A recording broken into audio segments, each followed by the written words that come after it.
Hello, and welcome to Spokane County Spotlight. I'm your County Commissioner, Josh Kearns, and on this month's Spokane County Spotlight, we are joined by United States Congressman Michael Baumgartner. Michael Baumgartner represents the 5th Congressional District here in Washington State, which represents Eastern Washington.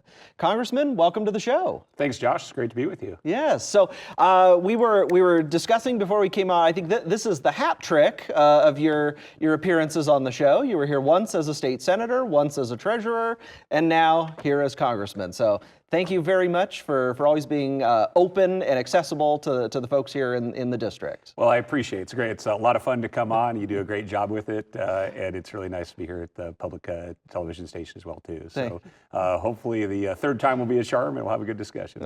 All right. Well, if it's anything like the other two, it'll be great.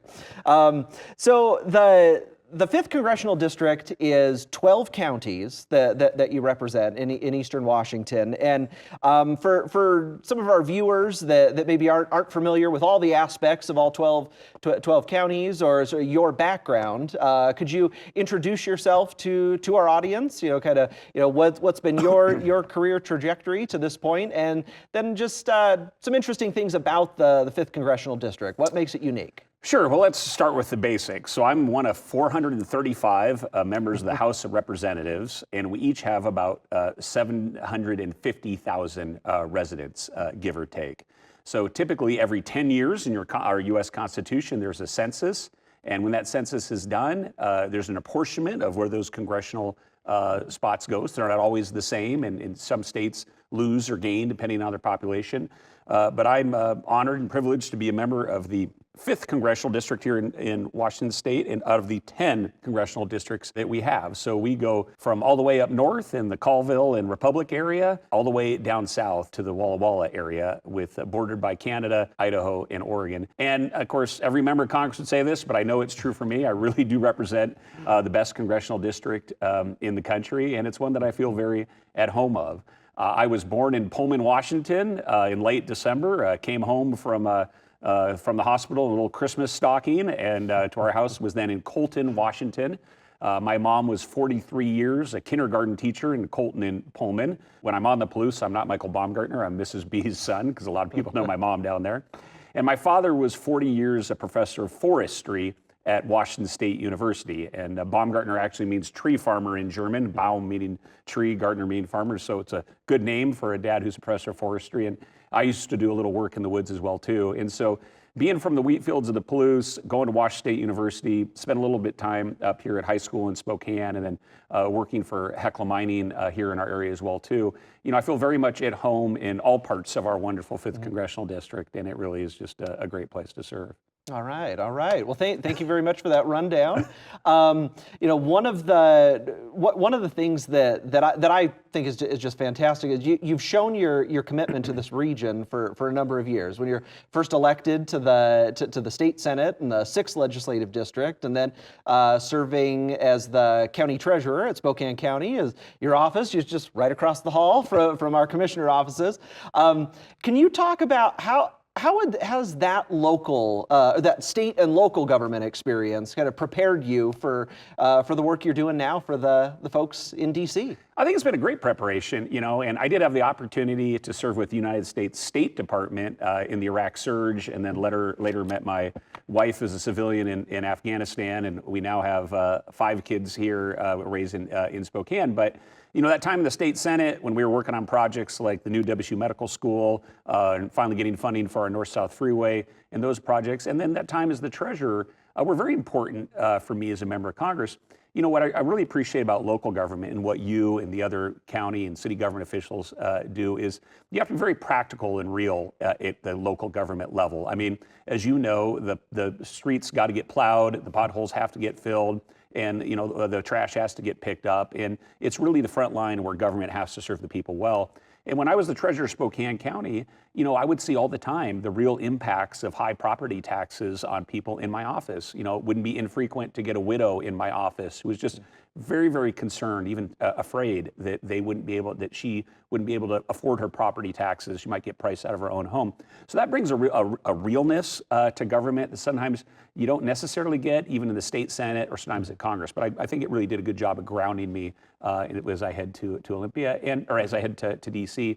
And also just the relationships you make with folks like you guys at the county commission, local government officials, and certainly a wide variety of state legislators. You know, you're used to working together as a team because in these elected positions, you know, you're not elected to be a dictator. You're elected to try to build compromise, work with other folks, and be a good diplomat at the local level. And I think those experiences helped me with that as well, too. It seems like you've definitely hit the ground running in DC in your first term here. One of the things that you had pledged to do, and I believe you delivered on, was holding town halls in all 12 counties within the district. Because this is Spokane County Spotlight, what are some of the things you're hearing from Spokane County residents? What are their top priorities when it comes to the work you're doing in DC? One thing folks on both sides, Al, are very, very concerned about is the threat of fentanyl in our communities. I think I, like almost every member of Congress, hears frequently from people who've had a family member that has died from this deadly drug. You know, it is just so dangerous, and it is so easy for someone to get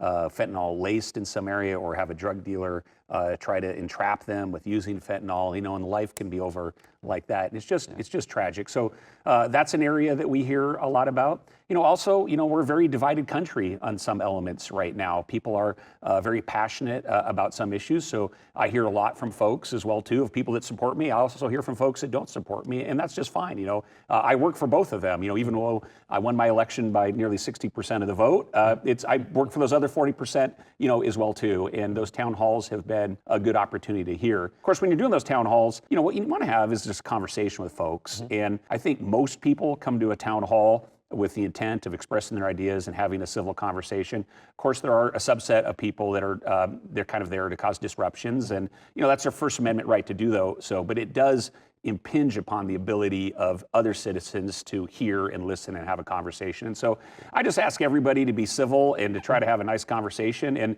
you know, to treat other people like you'd like yourself to be treated. And I think we do that as a country, then we'll be on the right track. I've attended one of your in-person town halls and then was there as a part of your teletown hall, which I thought was another great way to reach thousands of folks, and they didn't even have to leave the comfort of their own homes. Yeah, they've been great. You know, when I was the treasurer of Spokane County, I liked having senior coffee with the treasurer once a month, because I think senior citizens really have really special insights into our country and our region, and also they have you know, real questions and things that they do for seniors. So we certainly like to do town halls for everybody and we can engage, but particularly for our senior citizens, and we do those at my office as well too. So if any seniors out there listening and want to come down to the office, please let me know. It'd be fun, wonderful to hear from you.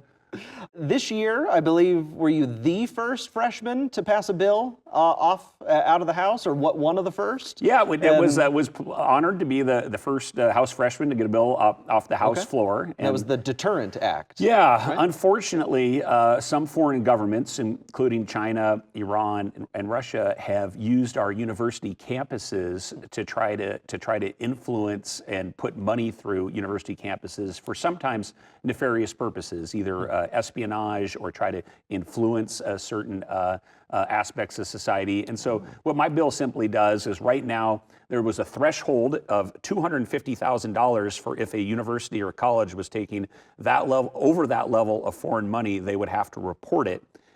And we've taken that level down to $50,000 for everyone and $0 for China, Russia, North Korea, and Iran. So any Chinese or North Korean or Russian money that goes on a college campus, it's supposed to be eroded by that college. And what's been interesting is that seems like common sense. You talk to folks on the ground, but it's been interesting to see some of the universities and colleges that have pushed back. Now, our local universities and colleges have been great. Washington State University, Whitworth, Eastern, Gonzaga, they've been fine with it. But I remember in committee we were talking about it, and I had the head of the University of California at Berkeley, and he was very resistant to talking about what kind of public dollars or private foreign nation dollars went through his college campus. And I said, what are you hiding from the American people? And he said, and then he told me, he said, well, we turned down a lot of foreign money. And I said, well, give us an example. He said, well, I'm not in a position to do that. And so it does make you wonder what some of these foreign governments are trying to do on college campuses and how they use them. And of course, our universities and colleges are one of the best parts of the American system. You know, it's how we accelerate the American dream, and how we have research and development turn into job opportunities. And certainly as a son of a university professor, I'm a big fan of our colleges and universities, but we do need to know the foreign money that's going through them. And transparency is always the best medicine for what ails any situation. All right. I know another piece of legislation that you introduced was the Protect Act to kind of to protect college sports. And can I ask what prompted that, and what type of impact is that going to have on universities like Eastern, WSU, Gonzaga, and most importantly, Whitworth? Well, this was something that we campaigned on, was concern for reform in college sports and maintaining the traditional model of college sports in a fiscally responsible way, and one that also has opportunity for America's sons and daughters. We all here in Eastern Washington know that with the breakup of the Pac-12, with this ludicrous idea that there would be a nationwide Big Ten conference where volleyball players, for example, on a school night would be going all the way to New Jersey to play games. I mean, that's insane. But it was a big impact to Eastern Washington. You know, Washington State University has lost over $30 million a year in revenue to its athletic department that it can't replace. And that's a big deal for local economic development. It's a big deal for Pullman and entire Eastern Washington. And there is now more money going into college sports than ever before, but less opportunities for America's sons and daughters that graduate from high school to compete on college campuses. So what my bill does is try to bring common sense back to things. It tries to look at a fiscally responsible model for college sports that maintains what's good for our local communities and avoids what I would call the slide to a second NFL. And it's something that's been very popular. Both, it's not a Republican or a Democrat issue. It's just an issue that people think like, yeah, this idea of free agency and NIL, these ridiculous coaches' salaries and their buyouts that have gotten so expensive, and the sort of degrading what's special about college sports. And I would remind everybody that even though I very much am a champion of the free market when it comes to private business and small business, college sports is not the free market. College sports is a highly subsidized public good.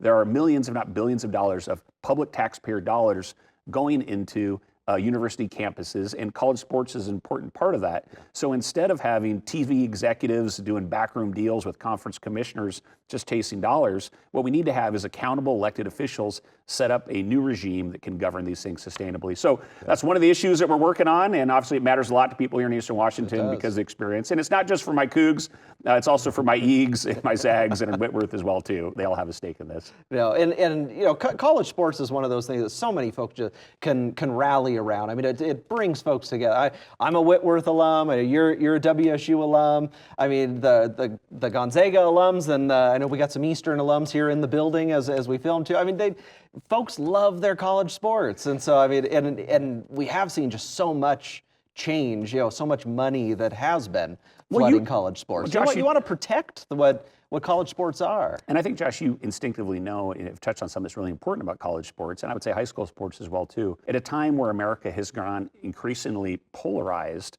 college and high school sports is one of those things that still unites us. Yeah. And you're not a Republican or a Democrat Coug fan or a Republican or Democrat Zag fan. And so I just think it's really important. I know Friday nights are special in high schools, and Saturdays can be special on college campuses. But again, and I also think fundamentally that while football is a big deal, all college sports have value and merit. We've seen how important the expansion of opportunities in women's sports have been to young ladies. And, you know, as somebody that has two daughters, I'd like them to have that opportunity. So we need to protect those Olympic sports. You know, I think volleyball and baseball and swimming and track is every bit as important, you know, as football and basketball. But I would like to see new sports added like lacrosse and soccer and these things. And again, there's more money in college sports than ever before. There shouldn't be less opportunities. And I think, you know, it is an appropriate area for Congress to take a look at. Obviously, we've got a lot of other priorities as well, too.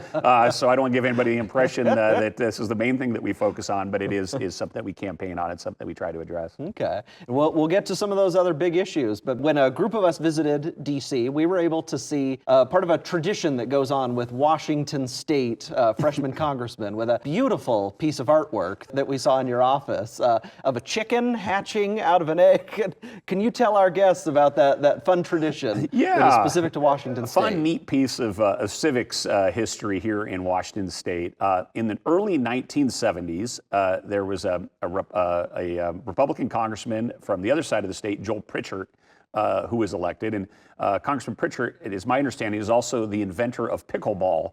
So he has that distinction as well, too. But when he went to Congress, one of his biggest supporters gifted him a painting of an ugly baby chicken coming out of an egg. And Congressman Pritchard didn't like it very much, but he didn't quite know what to do with it. So he just started this tradition that the next newest member of Congress, Republican or Democrat, didn't matter, the next newest member of Congress that came to Washington, D.C., he gifted that picture of the ugly baby chicken and then signed the back. So this year there were two freshman Republicans, myself and Emily Randall, and because the painting is meant to be kind of a haze or a negative thing to have up, there's actually rules when they set it up that I would have it the least amount of time because I won my election by more than she won her election by. Okay. So I only get it for 1 year. And so there was a ceremony where all the members of Congress from Washington State came together, and then it was given to me. And so we have it in my office for a few more months. But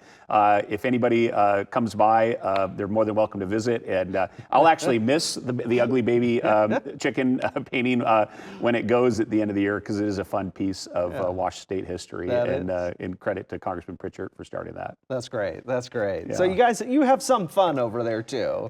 Bipartisan fun. Yeah. When I was in the Washington State Senate, for 6 of the 8 years I was there, I was, as a Republican, we were in the majority, which is unusual for Washington State. But we never had the House and we never had the governor's mansion. That was controlled by Democrats. So every bill I ever had passed in the Washington State legislature had to have Democrat support on it. And it was some areas where you had to work together. And I found at those times we had a really good, one of the things we did for fun was I played legislative basketball. And, there was local elected official Marcus Riccelli was somebody that I played legislative basketball with. And later on we worked together when we did the WSU Medical School. And sometimes those bonds of just being a normal person or help you in a legislative process as well too. And I think that's what the American people, and certainly the people of Eastern Washington, want, is they want elected officials to be normal human beings and have good social interactions with each other. So those are important as well. All right. Well, one of the bills that seems to have garnered a great deal of attention this year has been the One Big Beautiful Bill. And you supported that legislation. Could you tell our viewers what does the One Big Beautiful Bill mean for Eastern Washington, 5th Congressional District? Yeah, the One Big Beautiful Bill, or what's also called the Working Families Tax Cut, is a pro-jobs growth, multi-part bill that is really important for Eastern Washington. And there was a large tax reduction given in 2017, and if we had not passed the One Big Beautiful Bill, you would have seen the largest tax increase in America's history, because that 2017 tax reduction, only about half of those lower taxes were made permanent. And so it's extremely important to our family farms. It's extremely important to our small businesses, and that's why the One Big Beautiful Bill was supported by the Farm Bureau, supported by the Chamber of Commerce, supported by small business groups, manufacturers across the country. It also allows businesses to invest more in creating jobs, because it allows what's called full depreciation in terms of how they account for the investment dollars they put forward. But there were also important measures meant at helping make life more affordable for everybody in America. We have a lot of workers in the service industries. The One Big Beautiful Bill gave a reduction in taxes for tips. Now, a lot of us look at taxes as a tip income, or is a tip a gift? And so I think about a tip as a gift, so it's appropriately wouldn't be taxed. We also had extension of lower taxes for senior citizens, many of whom are on Social Security, struggling to make ends meet. And one of my favorite parts of the One Big Beautiful Bill is that each new baby born in America will now have $1,000 placed by the government into a growth retirement, can be used for a retirement account in the future, to try to get those folks that haven't traditionally had access to retirement wealth into investing with some help of the government, and it's similar to what would be a Roth IRA. In that system. And if you participate in a Roth IRA investment, you know how quickly that investment income can compound as long as you're in the market. And so there's a lot of good things in the One Big Beautiful Bill that I think are going to be great for Eastern Washington. We'll see a real addition to our economy in the coming years. Okay. One of the other big things, and right now as we film this, we are early November, still in a government shutdown. What can you tell us about the government shutdown, kind of where are we going? What are you hearing? How do we get here, and how do we get out of it? Yeah, it's really disappointing, and the government should have never been shut down. There really are no winners in a government shutdown. It's just the American people who suffer, and it certainly is a terrible way to try to make policy. In the past, Republicans had shut down governments in times like 2013 and others, demanding big policy changes in healthcare, and it didn't work then. And what's going on right now is not going to be good for the American people either. So I joined other Republicans in voting to continue the current level of government spending, which is actually Biden-era government spending. As Republicans, we think that's a pretty generous offer, so that the government can stay open while negotiations on the overall budget continue. Unfortunately, our Democratic colleagues in the House and the Senate, they have been under a lot of pressure from their base that thinks they've had weak leadership that hasn't stood up strong enough to the president. And so they've demanded that they not work with Republicans on this issue and have the government be shut down. I think we're getting closer to an agreement to reopen the government. And so hopefully by next week, it will be open. That's my hope. It's already been the longest shutdown in our nation's history, which again is not good. It's because what that means is there are air traffic controllers and TSA agents that are working without paychecks. So they're working about making their mortgage payments, and you're going to see increased sick leave days from them and calls out sick, which means that less planes are going to get off the ground, important in our economy. SNAP benefits and those payments to our most needy are at risk. The president has found a way to keep military members getting paid, which is great, but eventually those payments will run out and then we'll have members of our military getting paid. And there's things like the civilians that are guarding our nuclear arsenal that aren't getting paid. In the Constitution, a member of Congress, myself, could still get paid, but I have made the decision to not take a paycheck during the government shutdown, even though I was one of those ones that voted to keep the government open, because if our troops are at risk of not getting paid, then I don't want to get paid. But and so we all have our own mortgage payments to make, and kids soccer, all those sports our kids play after school can get expensive, and that's real for my family as well too. So, but not just for us. I mean, just for the American people, we got to get the government open, and I'm hopeful we will next week. Okay. One of the topics you touched on earlier was fentanyl. I believe we're averaging or projected to average at least one death to fentanyl a day here in Spokane County alone.